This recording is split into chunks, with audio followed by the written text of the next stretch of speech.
When you get your Frdm K64 board, first thing you have to do is open it up.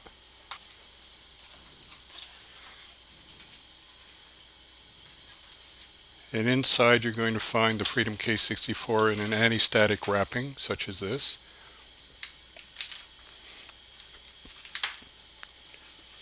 Also inside you're going to find the micro USB cable that you're going to need for connecting this to your computer system. First thing that you should do is remove the micro USB cable and set it aside the packaging, and then we can actually take the Frdm K64 out. Now, one of the things when you're handling this is in an anti-static package.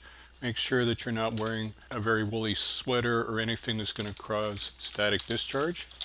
And then you can, and especially if you have some grounding equipment, you can use that and take that out of its packaging as well. Now on the bottom you will see that it has the serial number here. This particular series starts with TR, and we'll just set these down here.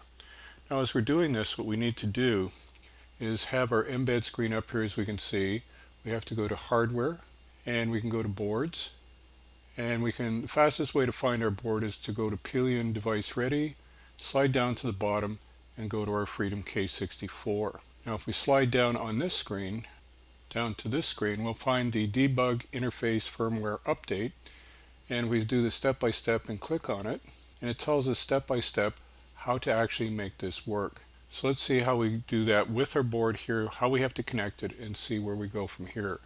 Now the reason why you have to be very careful with this procedure is this particular board I've got in this package here was actually bricked or completely made useless by a student that didn't really set it up properly. So you have to follow these instructions very carefully so that your board stays intact. Once it's set up, it's going to work from then on.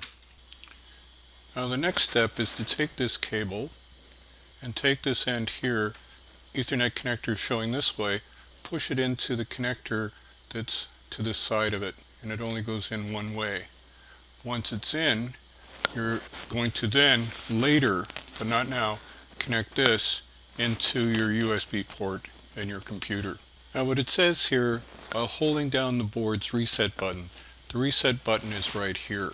So we're going to hold that down, and while we're holding it down, I'm just going to switch over here to the File Explorer, and when I press this into the thing here, come up over here as bootloader.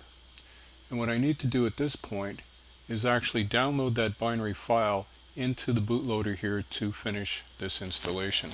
So all we have to do is click on this file, and we're going to say Save File, and we're going to see it show up here because this is Firefox.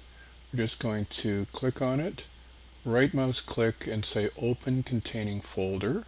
And what we're going to have is here's the file we want to download, and we want to download it to bootloader.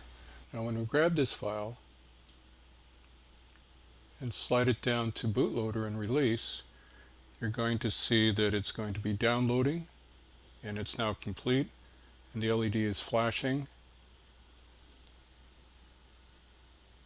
And when we disconnect this and reconnect it again, it should say Daplink, and this procedure is now complete.